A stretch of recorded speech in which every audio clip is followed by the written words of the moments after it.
Love जी, बांदा में किस तरीके से गर्मी पड़ रही है, कितनी परेशानी हो रही है आप लोगों को? सर बांदा में तो गर्मी रिकॉर्ड तोड़, मतलब आज तक हम इतने बड़े हो गए, हमने पहली बार इतनी गर्मी देखी है कि एशिया तो छोड़ दीजिए, विश्व का सबसे गर्म बांदा है। और परेशानियाँ तो बहुत आ रही भाई साहब कि मतलब आप फील्ड में, हमारी फील्ड की जॉब है, हम लोग यहाँ से वहाँ जा ही नहीं पा रहे, इतना टेम्परेचर आई है। मगर गवर्नमेंट ने कुछ व्यवस्थाएं की हैं, मगर वो उचित व्यवस्थाएं अभी नहीं हैं। थोड़ी बहुत तो की हैं अपने व्यवस्थाएं। स्तर से आप लोग कैसे गर्मी से बचाव कर रहे हैं? सर हम लोग देखिए लिक्विड डाइट पे ज़्यादा हैं, और अपना शरीर पे जो कपड़े हैं बांध के चलते हैं, और सारा शरीर ढक के चल रहे हैं, जगह जगह स्टॉपेज लेते हैं, ये सारी व्यवस्थाएं कर रहे गर्मी हैं। जानलेवा है। बहुत ज़्यादा सर गर्मी तो ये मत समझिए कि हमारे लाइफ की इतनी भयानक गर्मी इस साल देखी हमने, इतनी तो पिछले साल भी नहीं। बांदा में गर्मी बहुत ही ज़्यादा भीषण पड़ रही है और घरों से निकलना मुश्किल हो रहा है। हम घर से निकलते हैं तो बहुत ही गर्म हवा चल रही है, जिससे कभी कभी लू भी लग जाती है। और इसके बचाव के लिए हम अपने साथ पानी की बोतल कैरी करते हैं और जितना हो सकता है लिक्विड कंज्यूम करते हैं, जिससे कि हमें गर्मी से बचाव राहत मिल सके। पिछले कुछ सालों की अपेक्षा में क्या इस बार ज़्यादा गर्मी लगी? जी, पिछले कुछ सालों में इस बार कुछ ज़्यादा ही गर्मी हो रही है।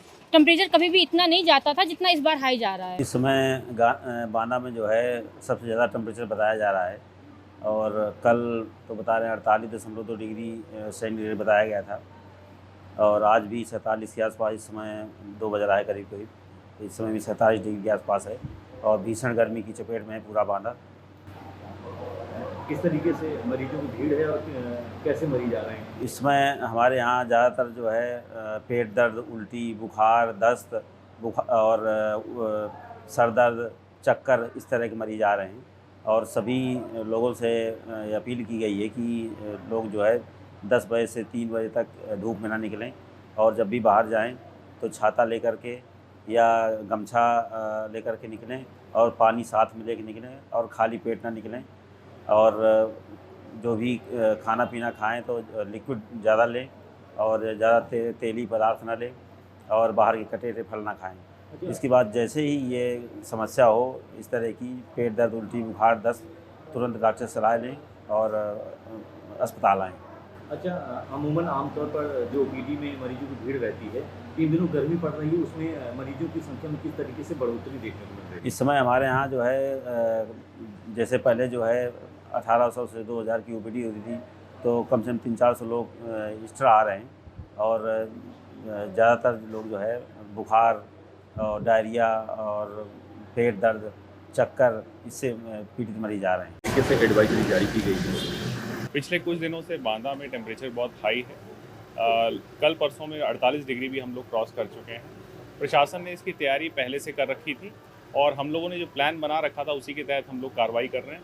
हमारे यहाँ जलापूर्ति, पेयजल आपूर्ति, विद्युत की जो व्यवस्थाएं हैं उन पे हम निगरानी बना के रखे हुए हैं। लगातार जितने अधिकारी हैं उनसे हम रिपोर्ट ले रहे हैं। इसके अलावा हमारे जो बच्चे हैं स्कूल्स में जो जाते हैं उनकी हम लोगों ने पहले छुट्टी कर दी है, बीच में समय भी परिवर्तित किया था। और हम लोगों ने जो एडवाइजरी जारी हुई है उसके लिए, प्रचार प्रसार के लिए, हमारे जितने भी एलईडी हैं और जितने भी प्रचार प्रसार के साधन हैं, न्यूज़ मीडिया हैं, आप लोगों के माध्यम से सब लोगों को अवेयर किया है कि आप 11 बजे से 4 बजे तक बाहर बहुत ज़रूरी ना हो तो ना निकलें, और अगर निकलना ही पड़ रहा है तो लाइट क्लोथ्स में निकलें। और बच्चे और जो बूढ़े हैं, वृद्ध जन हैं, उन लोगों को बिल्कुल नहीं निकलना चाहिए, वो बहुत वल्नरेबल हैं। हमारे हॉस्पिटल्स अलर्ट पे हैं, एम्बुलेंसेज अलर्ट पे हैं, कहीं पर भी कोई समस्या होती है तो प्रशासन एकदम सक्रिय है। कुछ पर्यावरण एक्टिविस्ट जो हैं और कुछ रिपोर्ट्स में ये कहा गया है कि जो यहाँ पर माइनिंग होती है, चाहे पहाड़ों में हो या नदियों में, वह भी एक गर्मी का कारण है। देखिए, माइनिंग जितनी भी होती है वो एनवायरनमेंट क्लियरेंसेस लेने के उपरांत ही होती है, तो इन सब चीज़ों को एनवायरनमेंट क्लियरेंसेस के दौरान रखा जाता है, और जितनी माइनिंग हो रही है नियमानुसार ही की जाती है। बाकी एनवायरनमेंट को बढ़ाने के लिए हम लोगों की तरफ से एफॉरेस्टेशन, वृक्षारोपण, उसके ऊपर विशेष ध्यान दिया जा रहा है। और इस बार भी हम लोगों ने प्लान बनाया है कि जो हमारी नदियां हैं और हमारी रोड्स हैं, इन सब के किनारे हम लोग एक वृहद रूप से वृक्षारोपण करेंगे, जिससे फ्यूचर में इसमें थोड़े तापमान में कमी आने की आशंका है।